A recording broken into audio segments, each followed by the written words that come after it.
तळा नगरपंचायतीच्या नवीन प्रशासकीय इमारतीच्या भूमिपूजनाच्या करता मला इथं बोलवलं आणि त्याचं भूमिपूजन देखील आम्ही सगळ्यांनी केलेलं आहे। मी सुरुवातीलाच तळा नगरपंचायतीच्या प्रशासकीय इमारतीचं ह्या शहराच्या वास्तूमध्ये ह्या वैभवामध्ये भर घालणारी एक चांगली वास्तू ही उद्याच्या काळामध्ये उभी राहणार आहे, त्याचं भूमिपूजन झालं असं जाहीर करतो।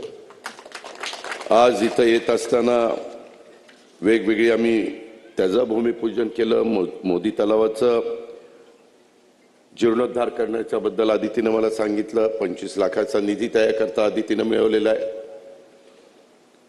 आता जी नगरपंचायतीची इमारत होती त्याला 4 कोटी रुपये तिने मिळवलेले आहेत, अजून 4 कोटीची गरज आहे। आपण ज्या परिसरामध्ये बसलोय त्या आई चंडिका देवीच्या पुढे मी नतमस्तक होतो आणि त्यांनी पण श्री चंडिका देवी मंदिर ट्रस्टच्या बद्दल एक निवेदन मला खासदारांना आणि मंत्री महोदय आदितीला दिलेला आहे, त्याचा उल्लेख मगाशी खासदारांनी आपल्या भाषणामध्ये केला। मित्रांनो, मी नेहमी सांगतो की महाराष्ट्रामध्ये आम्ही महायुतीच्या सरकारमध्ये काम करतोय, केंद्रामध्ये एनडीए सरकारला आमचा पाठिंबा आहे।